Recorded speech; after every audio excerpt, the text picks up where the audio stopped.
right. And I see Diane already has a question.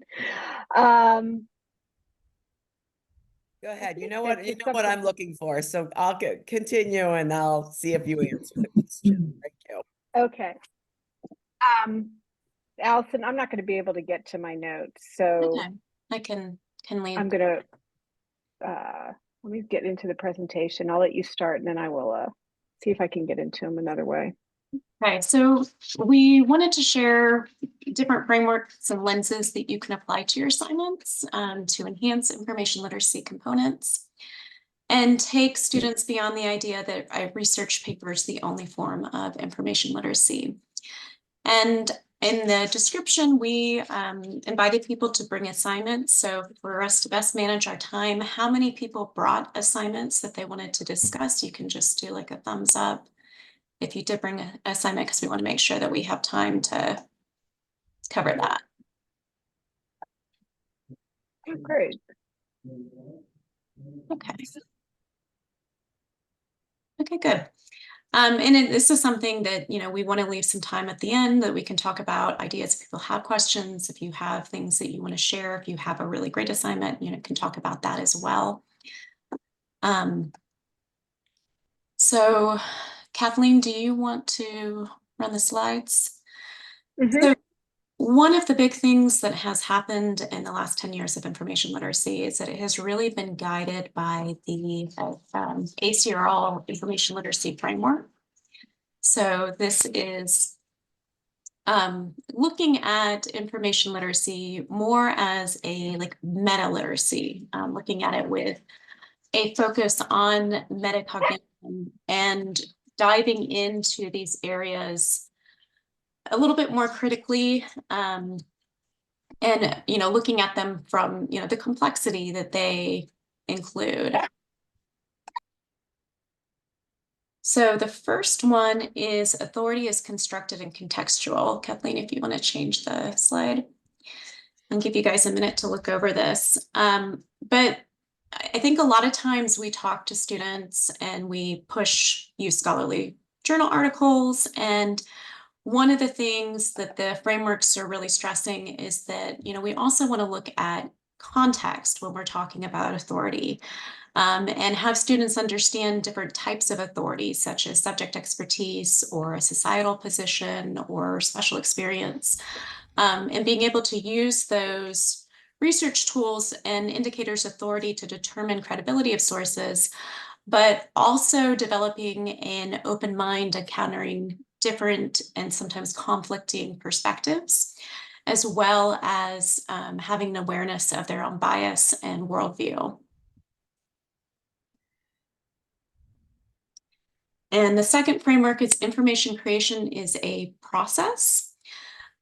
So looking at information from different creation processes, looking at it, being able to assess whether or not a particular piece of information is able to meet a particular information need, and recognizing that information may be perceived differently based on the format which it is packaged. And that's something that we will talk about more in depth, that the formats that students are encountering information are much more varied than they were 10 years ago. And their sources where they're going to for information is drastically different.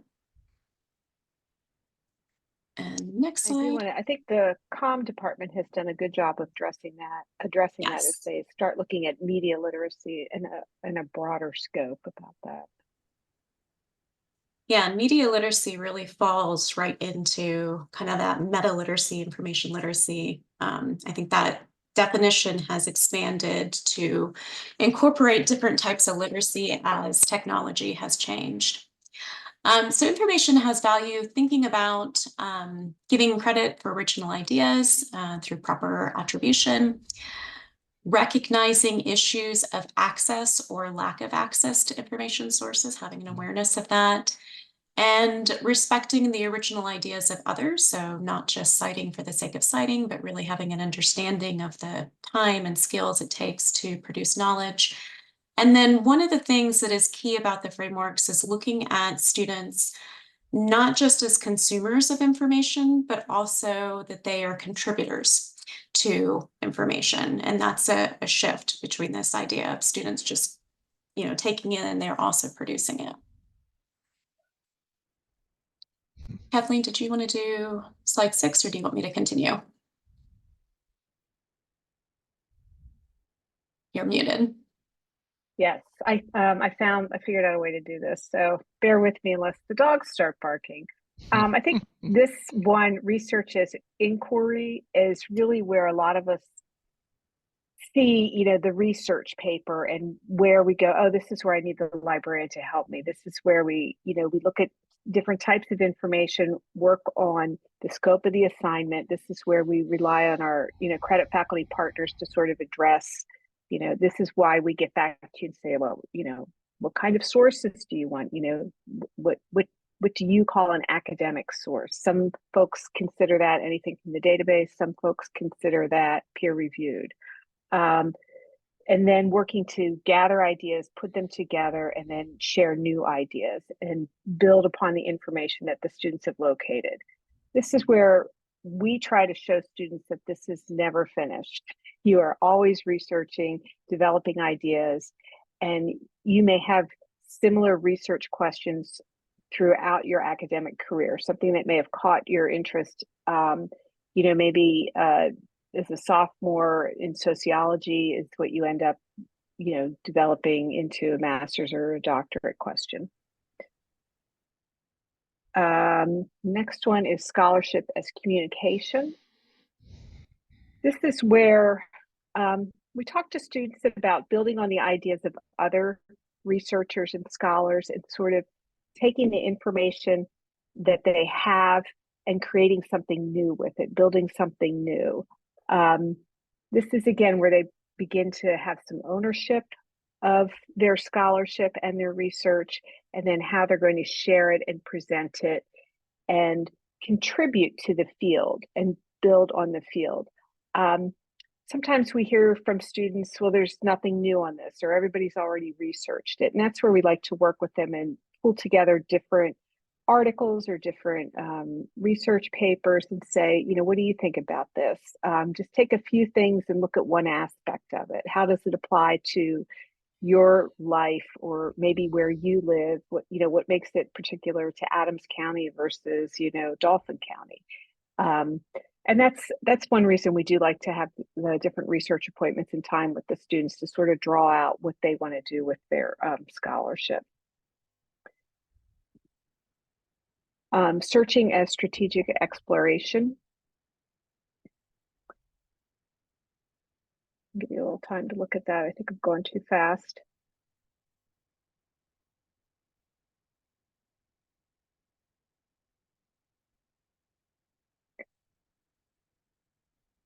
This is an area where I think we like to teach students, not all information needs are the same or require the same amount of effort and energy.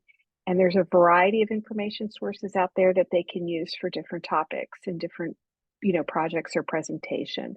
And we'll talk to them too, how much time do you have? How long does the paper have to be? How can you do this efficiently?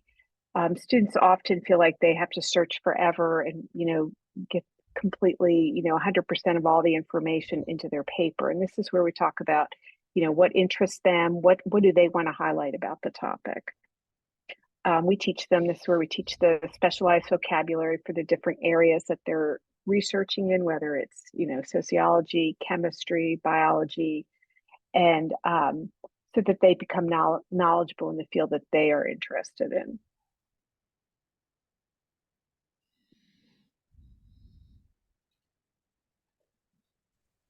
So one of the things that has really developed over the last 10 years is the way that the digital environment that students engage with has changed. So looking at this framework and applying it to different media formats, not just scholarly peer-reviewed sources, students are in a situation now where they really need to have a constant critical evaluation of online content And where they're getting their information is different. So a lot of students are using social media platforms as information sources. That's where they're getting their daily information. That's where they're getting their news. And, you know, we've talked about the challenges with misinformation and fake news that often come along with that. A lot of those platforms, they really push engagement. So they're going to be putting forth things that they're most likely to have, you know, consumers engage with, as opposed to things that are necessarily true or necessarily non-biased. And the other thing that we're dealing with is an increasing dominance of multimedia content. So videos and podcasts and images, which, you know, is different from a lot of what we engaged with when we were doing research, which tended to be more print sources, more traditional sources. They're engaging with a lot of different types of content that may have authority, may have, you know, a good context to be able to use in context in certain situations that would be, you know, completely appropriate. And next slide. And you know, I know we've been talking a lot about like AI and Chat GPT, but AI it's not new to information literacy. I think what we are dealing with now is increasingly sophisticated enhanced search algorithms, and specifically search algorithms that are personalizing information retrieval. So all of the apps that we interact with, all of the sites that we go and get cookies, you know, from all of the places where we purchase things, all of that information gathered to create a personalized content for us when we are looking at things online. And to the point where, like, they say that some of these algorithms could predict you better than your spouse. Like, they're that sophisticated that they're really generating this content. And we've all had that experience of like ads that have been stalking us from one place to another.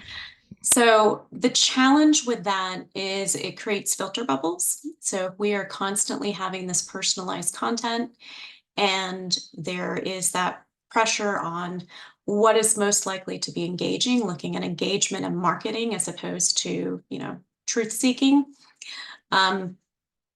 Those filter bubbles, it's very hard to break out of that personalized content. And the challenge with especially some of the social media platforms is the more that you engage with a certain type of material, the more you're going to get. So if I watch cat videos on Instagram, I'm going to get more cat videos on Instagram. If I'm engaging in conspiracy theories, I'm going to get more conspiracy theories. And that can really shape your, you know, your sense of reality, your sense of worldview, your sense of normalcy when it comes to different kinds of information. And that makes it even more difficult to look at those different perspectives, to be able to critically examine your worldview, to be able to recognize bias. So really being intentional with that, because it's to the point where I could search something on Google and you could search something on Google. We could use the exact same search terms. And we might get very different results based on our interests, based on our political orientation, all of the different things that they have gathered about us to personalize that information. And our students are dealing with that on a day-to-day basis when they're interacting with this. So having an understanding of the bias in those algorithms, and looking at, you know, as we move forward, I imagine the next 10 years, the types of AI are really going to be even more sophisticated. I think Chat GPT, we're looking at like the beta version. I think that's something that we're going to be dealing with in much more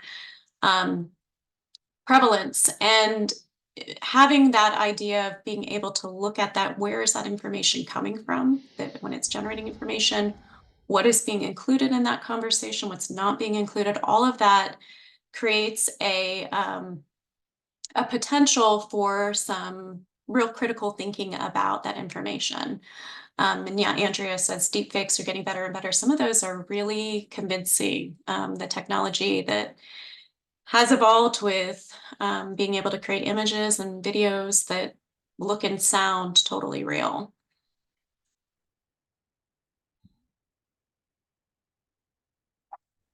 Yeah, that's Allyson highlighted an example that we would sometimes do in the classroom. Students would use their laptop, and then we would have them use the desktop in the library classroom and do searches.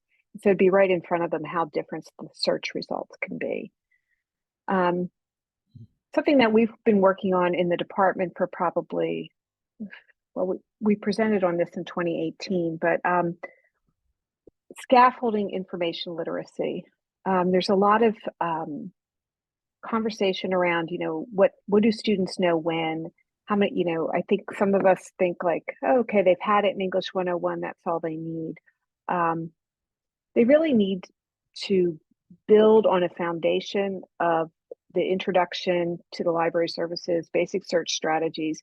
Many of our students are coming without any of these skills, or they're coming with all of these skills via Google or, whatever high school they've come from, or whatever, are they Apple, Android? They're really used to what they have in their hand. So it's kind of exciting to sort of open up the world of the library databases and other specialized sources like Library of Congress and so forth for them. And then we actually have a big behind the scenes chart of, what are the learning outcomes for each of these levels, and what are some of the exercises and lessons that we recommend or that we can do for these levels. Some of the most successful classes do involve more than, one library, more than one-shot library instruction. And, you can work with a librarian to figure out how to split up the class. Sometimes you could introduce some, specific database searching at the end of one class, give them some work, and then have the librarian come back to the next class and talk about what they have found. You can combine it with research appointments and so forth. And then ideally they will leave here, after as a sophomore, either very skilled in their professional area of doing research and searching and analyzing the different information that is out there, such as, going to a hospital system and learning about the hospital libraries, how to continue to use the databases and the credible journals for their questions and research, or they're prepared to transfer to a school where they're going to have to jump right into their area, whether it's political science or geology or chemistry. They'll have a really strong foundation from HACC where they can begin to do more discipline-oriented research. This is the rubric that Allyson and I worked on last semester for the folks that are doing the information literacy assessment this semester. It's pretty simple, 0, 1, 2, 3, 4, 0, 1, 2, 3. Not everybody is going to have advanced assignments. It really depends on the students that you're teaching and, some of the learning outcomes of your own course. So I think that's something important to keep in mind. Sometimes students are using textbooks for assignments, so they're not really going to be locating new sources, and that's okay. It may not be appropriate for that specific assignment. So I don't know, Jen, if you want to speak to this at all, the rubric, or you want to? Yeah, this is the same rubric that we used before. We're going to use the same one again. And so I really appreciate the work you did on clarifying the criteria. And I think it's pretty straightforward. So thank you. I don't know if anybody else has any specific questions about it. Feel free to drop them in the chat. And then we were going to show you a couple of sample assignments that in the previous assessment we looked at as exemplary assignments for information literacy. If you want to pull up Julie's, I'll talk about that. Okay.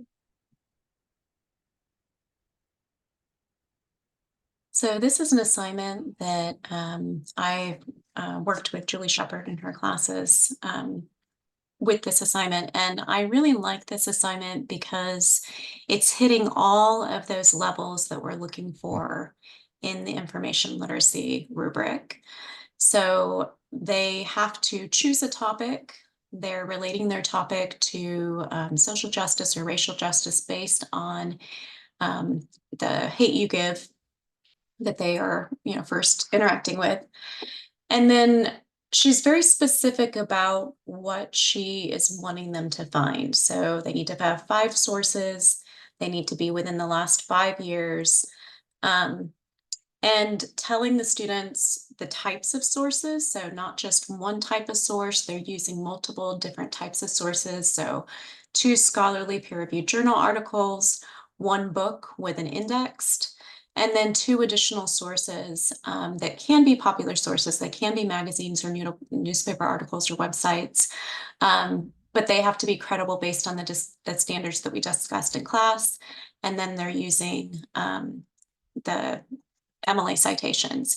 So that really hits all of those levels. And I like that students are having to use that more in-depth critical thinking to look at different types of sources and think about how they're going to use them, what type of information need would this source provide? You know, what are they going to be using that newspaper article for versus the scholarly peer-reviewed journal? But I think having this laid out and being really specific about the expectations really is helpful for the students. And, you know, they're having to evaluate multiple things there.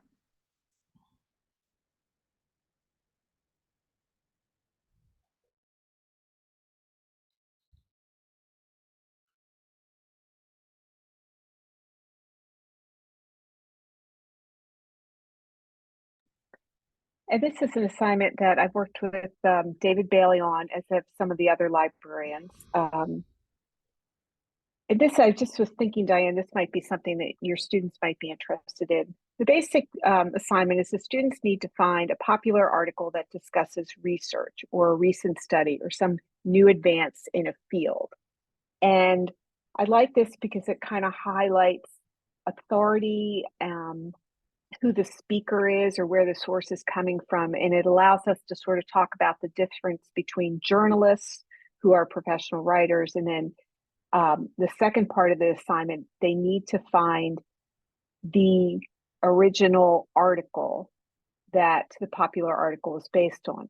Sometimes it is as easy as just linking through now with hyperlinks. Other times they have to do a little bit more digging. David's particular, it has to be the exact research article. It can't just be something similar or something that says the same thing.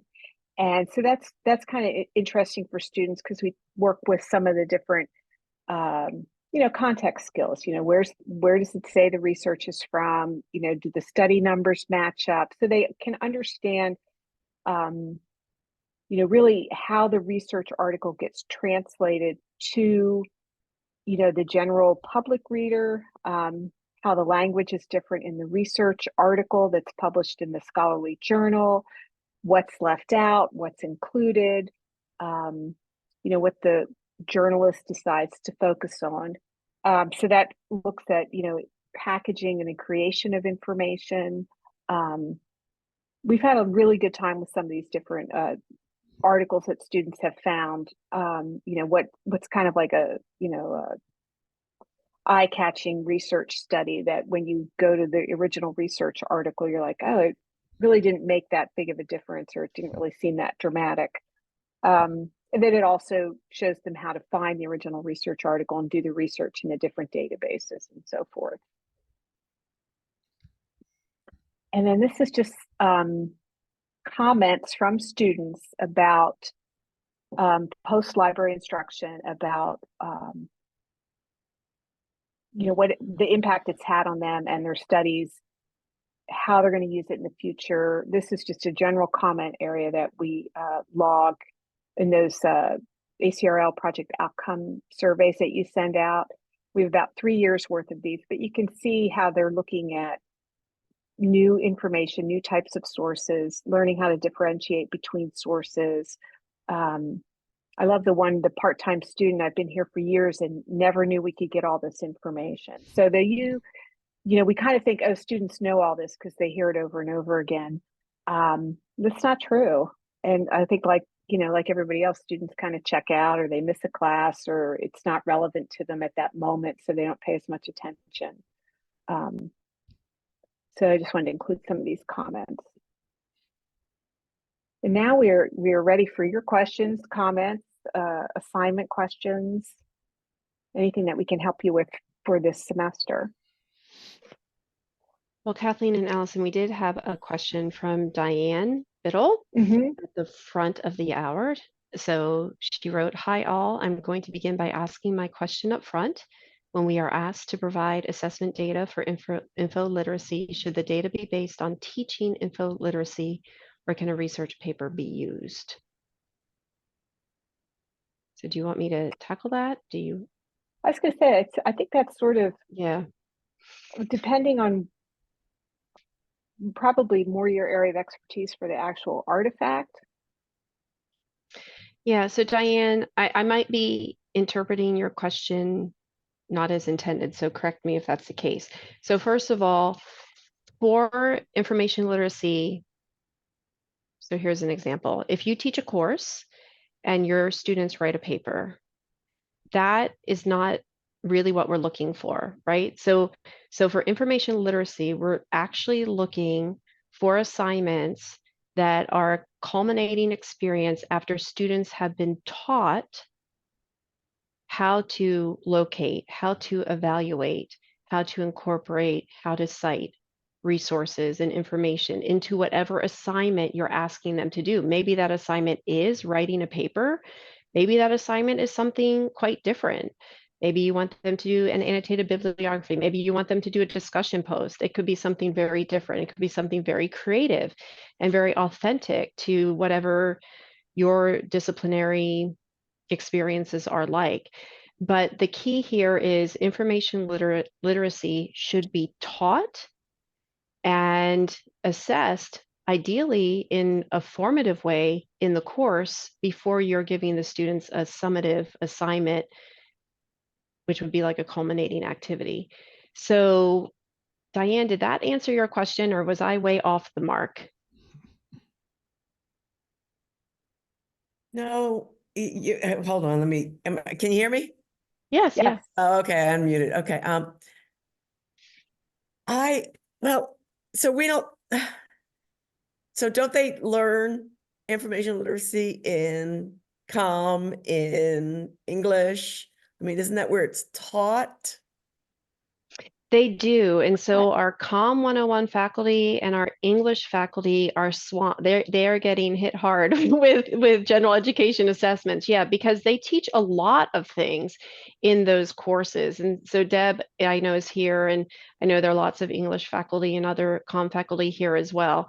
So yes, they are taught this information literacy, and assessed in many of their COM and English courses. That is correct. And so, for example, my Biology 102 course currently maps to information literacy. Now, I do bring, in fact, Allyson is the librarian that comes into my class and teaches information literacy to my students during a lab period. And then we work on an assignment throughout the entirety of the semester, which culminates in a literature review that they write by the end of the semester. So my students are receiving instruction, and they're receiving formative development throughout the course for information literacy. But that's the way I do it in my course. And I bring that up just because, my course is content heavy in other non-information literacy types of things, right? So technically, does my course even need to map to it? No, technically not, because all of my students, to take my course, they have to have taken their English course already. Right. So we're building upon skills that they have taken. And so if you find that yourself in that situation, it could be a curriculum mapping updating that needs to be done, right? If you're saying my students are already getting this in other required courses for my program, we're building upon it, but I'm not really teaching it because they've already been taught it. Right. So in that case, you might want to talk with your colleagues and think about just updating your gen ed map. Okay. Now, it's not, just because I'm in charge of assessment, I wanted to know that and verify that, because we do have two CIS, and I don't know if I think Christina was trying to come, but her son got sick. So I just want to make sure those two courses understand that. Are they bringing someone in to teach information literacy and then go do an assignment throughout the semester, or is it just a research paper? I'll find that out, okay? But yes, that answers my question. Well, And there's nothing wrong with just doing a research paper. It's just for the integrity of the assessment, we're really trying to assess students who during that semester in that course were learning, right? They were learning. And so this is the difference between a generalist level of, this is general education. So we're not necessarily looking at the discipline application of the generalist knowledge. But for, if in your program information literacy is critical to your students' success in their field, then you probably have that wrapped up in your program competencies somewhere. And you probably pull it all the way through your program and assess it all the way throughout the program in a variety of creative ways, which is great. But if your students are already taking courses, fundamental generalist level courses with transferable knowledge and skills and competencies, then you might not even need to have your course mapped to it, is what I'm saying. And I'm happy to meet with anybody for clarification. And as we've been working through our general education assessments, and and I've been talking with folks and helping them differentiate between what is generalist knowledge and what is specialist knowledge, what I have been finding is we may do things in our disciplines, but we might not be actually teaching it. We're just applying what was taught before in a unique setting. Yeah. Correct. Okay. Thank you. Mm-hmm.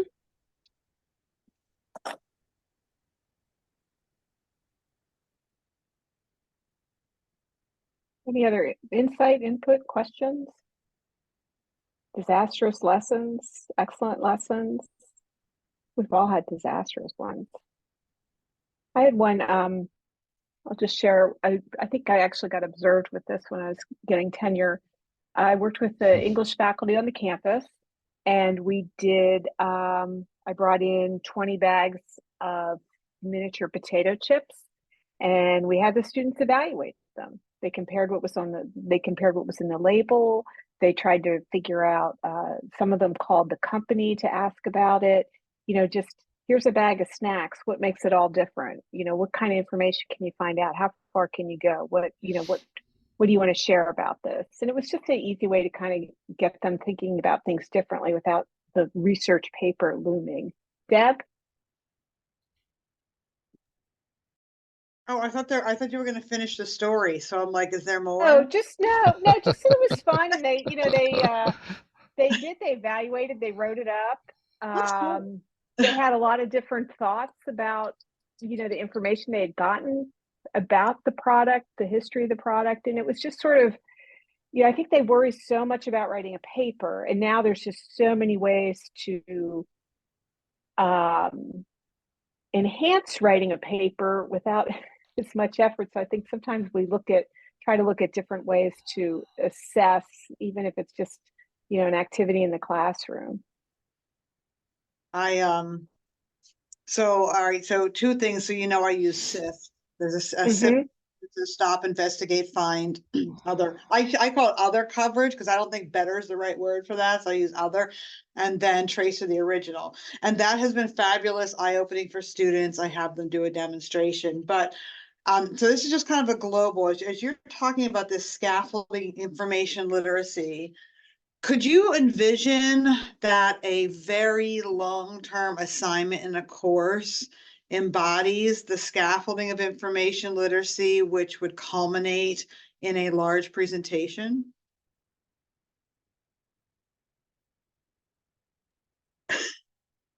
Yeah, I think like 2 different kinds of scaffolding. So we have scaffolding that's through the courses, which I think that is important because we're building on skills and then getting more specific. But yeah, I think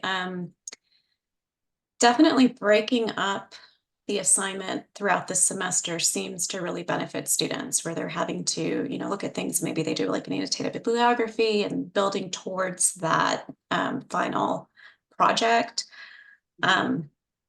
I think they're engaging with the information more and not just kind of rushing through it. We get a lot of students that are doing things kind of at the last minute and they're not really engaging in that process as much. Sometimes we get students that have written their paper and then they want us to find the research. And so by having it broken up into those steps, that's teaching them, okay, you're writing your paper based on the information that you are finding in the research. And I've worked in classes where, instead of having that one, library session, I come in for like mini sessions. So like a little bit of time throughout the semester for each of these steps. And, it may work out to be totally the same amount of time, maybe like 90 minutes total, but having that throughout the semester seems to help them break up some of those concepts, because it is difficult learning about evaluating as well as database searching, as well as, all of those different components. So I was just, when you had the scaffolding information literacy slide up, we go through all that.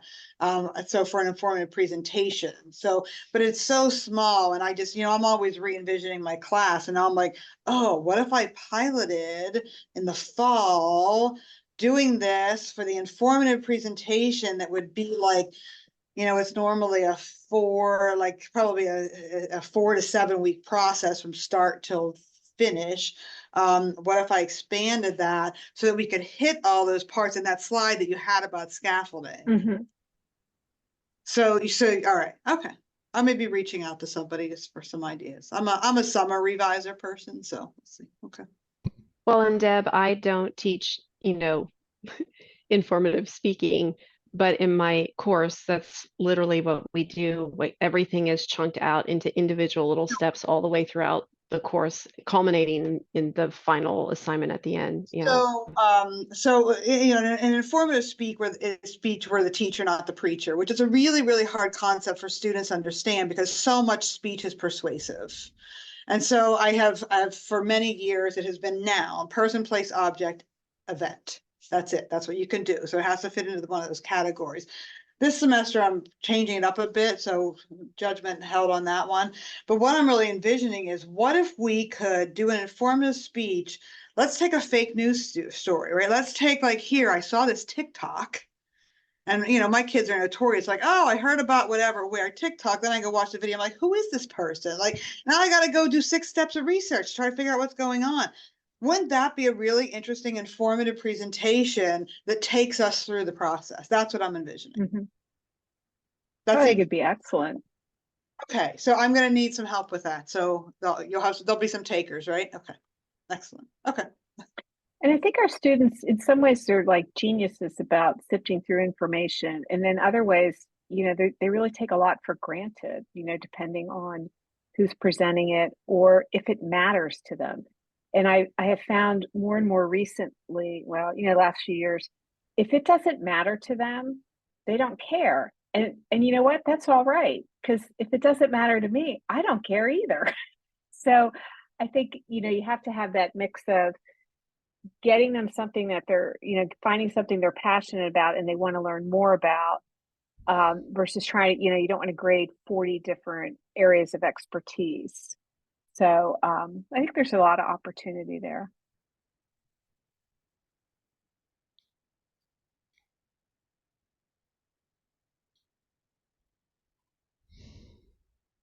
Andrea said she's done the mini sessions too. Yeah, I've done some where I like come in at the end of one session and then come in at the beginning of another. And I think that helps with students. Folks have had the students required to make a research appointment, which we love. We love. Just share the assignment with us, please. Because all of a sudden we'll have a week of research appointments and we're scrambling to figure out which English 101 assignment has them coming in. And I think it's a really great way to work with students and listen to them and address their assignment and their needs. But it's really helpful if you just send it to us and then we can kind of share it behind the scenes.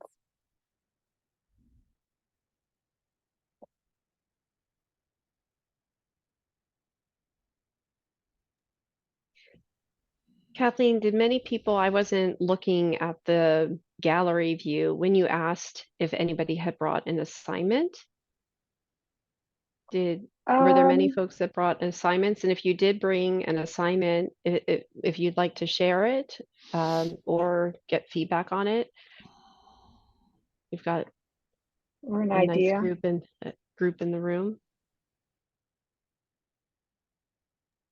Well, are you doing anything with AI? I mean, are you doing Any information Yeah, literacy? How would you do? yeah.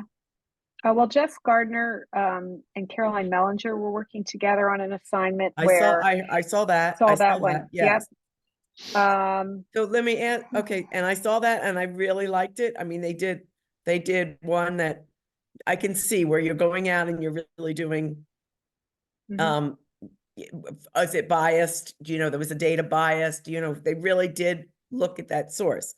What I'm Mhm. doing in AI is actually having them use that, ask a question to then build a database, and what comes Mhm. out of AI is not correct.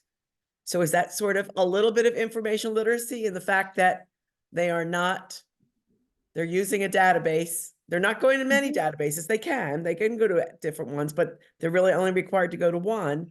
The data comes out to them. It's not correct. Tell me what is correct and what isn't correct. I mean, is that Mhm. information literacy? Or is it not? Yeah, they're evaluating a source. Okay. Oh, good.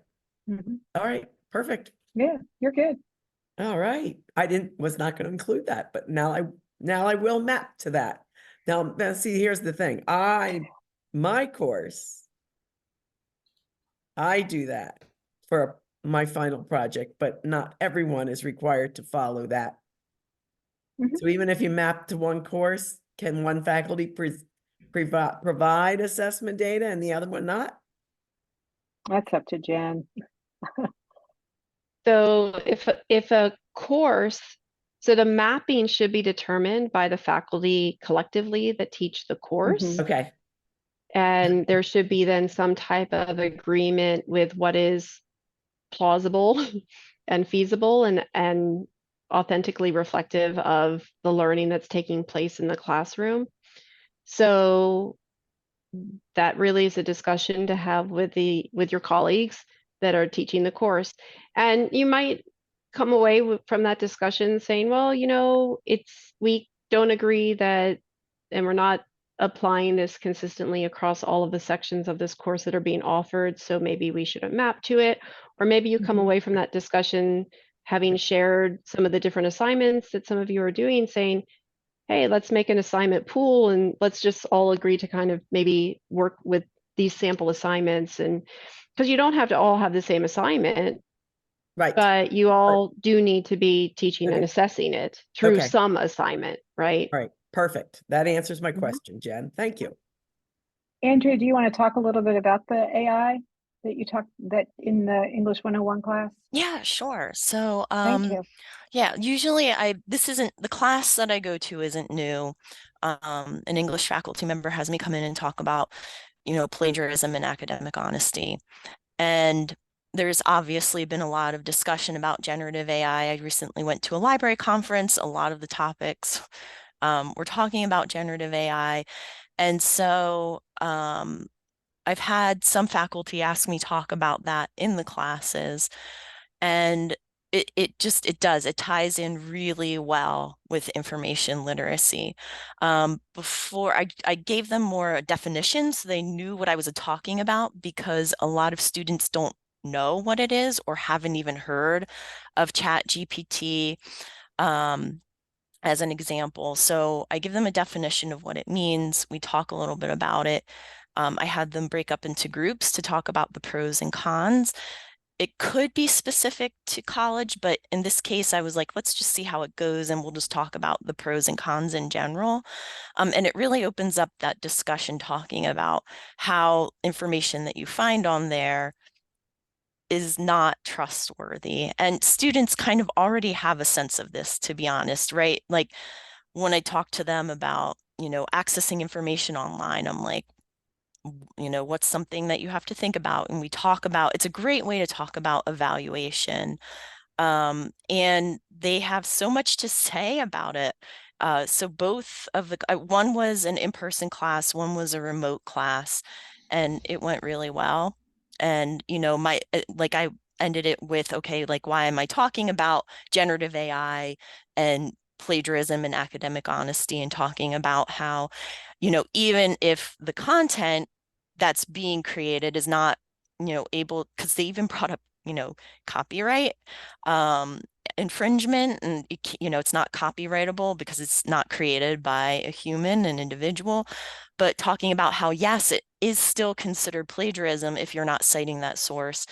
And it's still going to be, even if you ask it for sources, it hallucinates. It's, not giving correct citations. And I said, therefore, maybe you think this is an easy way to approach this, but really it ends up being more work, because now you have to find out, where did the information come from? Because it's not going to tell you truthfully where it's coming from. You have to find out if the information is accurate. And so it went really well, I think, in both classes.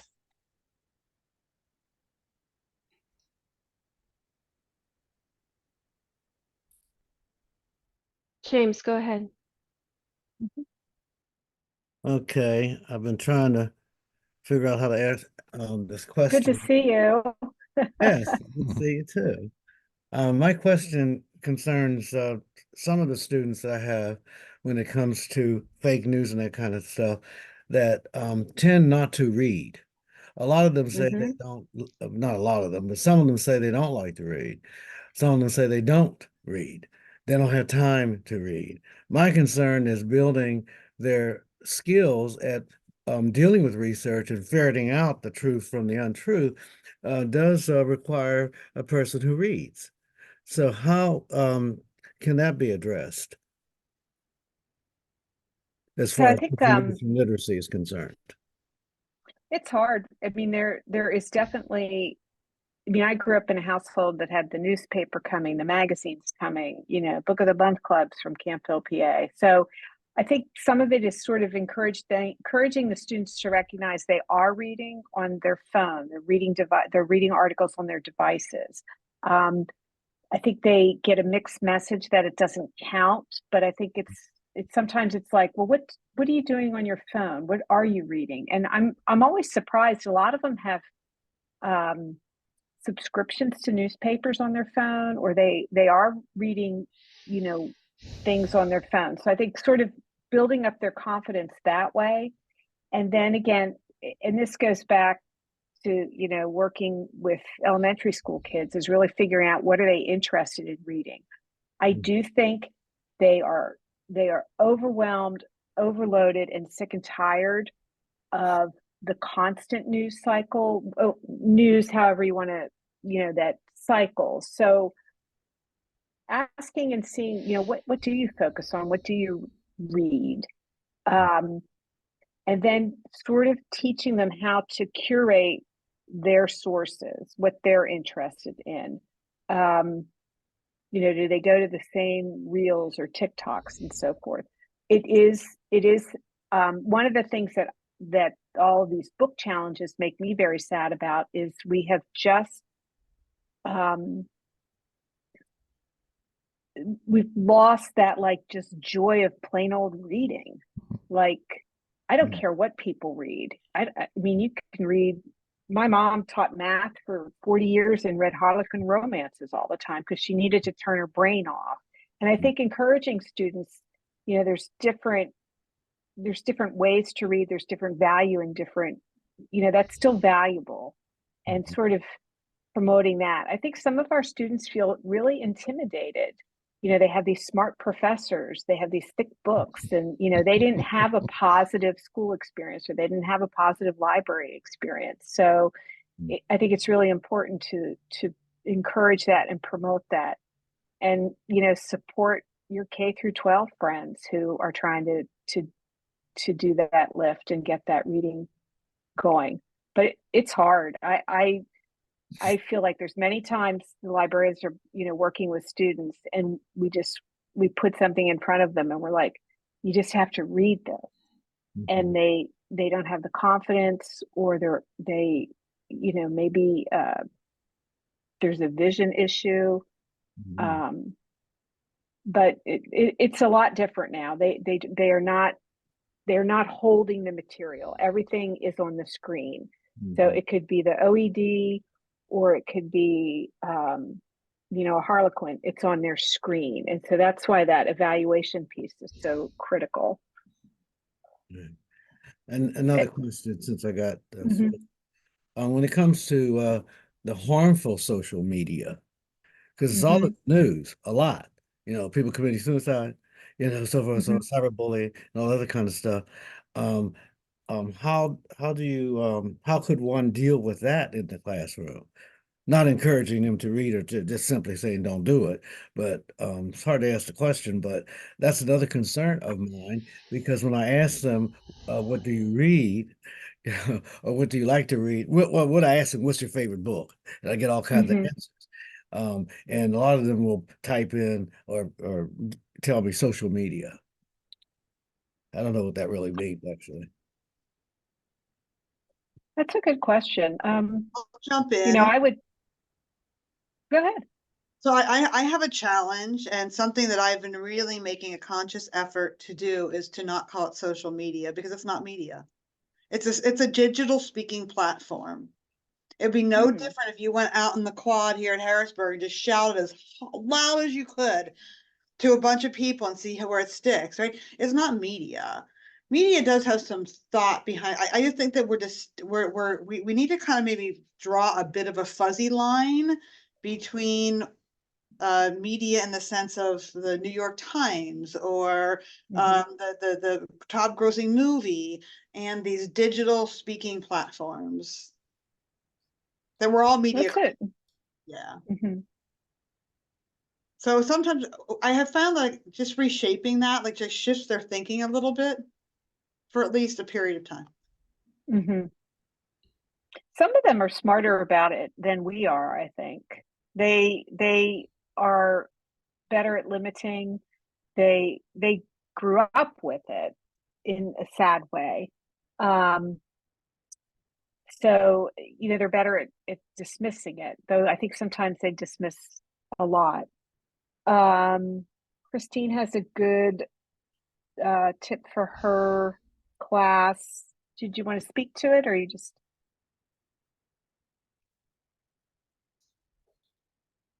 Sorry, can you hear me okay? Yeah, sure. No, I did not want to speak to it. I just wanted to drop that's a note okay. and run. Thank you. So take it or No leave problem. it, my friends. No, and I think that's a great thing to consider too, is do you all have time to read? Because I know I don't. And so the idea of being able to have that space to read, I think, and modeling reading, and then maybe discussing what they're reading and developing that habit, I think that's, very powerful. And it's showing that it's important. When I was a school librarian, parents would always go, what should my kid read? Why doesn't my kid read? And I'm like, do you read? And, cereal boxes, People magazine, whatever, just read something. And I think that, modeling that behavior is very important. I would sign up for all of the classes if we had. I think it used to be drop everything and read, sustain silent reading. It comes and goes in the K-12s. I don't know where it is now, but I think that's a good. I was going to add to that, the reading thing before you move on to Deb's comment in there. Especially, I'm in biology. We've got sociologists, psychologists in here. So I devote class time to teaching my students how to read peer-reviewed scientific literature. It's hard. I wasn't taught how to read that until I went to grad school. I was just kind of muddling through it on my own, right?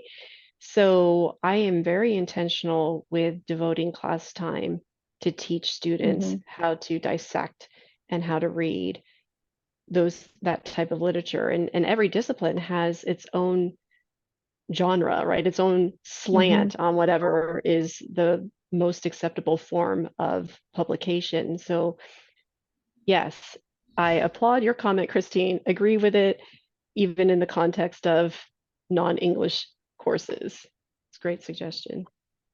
We found at Gettysburg, we would get a lot of Ellen Hildebrand, and there's a couple other authors, and talk to the nursing students about reading for pleasure and just reading to unwind. And, we had a real run on those titles for quite a while because the students were like, I just need something dumb to read. And we had them. I feel like that's just such a perfect last closing thought for this And they're session. not I dumb. just I've need read something. all her books. Yeah. She's a genius, actually. When she went to the Hopkins writing program, she figured out a lucrative formula. I think she's brilliant. But Right. Well, thank Allyson, did you want you. to add anything, or any of the other faculty librarians?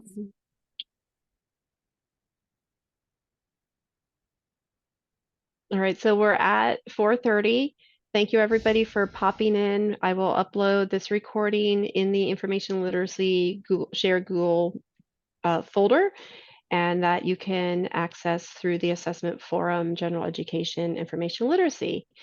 And if you think of any questions, please feel free to reach out to Kathleen or Allyson as the CWAC representatives. Or if you're a comm faculty, you can reach out to Deb directly. But if you are teaching a course mapped to information literacy, you will be receiving email communications here in the next few weeks with lots more information and support for you. So thank you, everybody. Have a great evening. Take care. Thanks, Jen.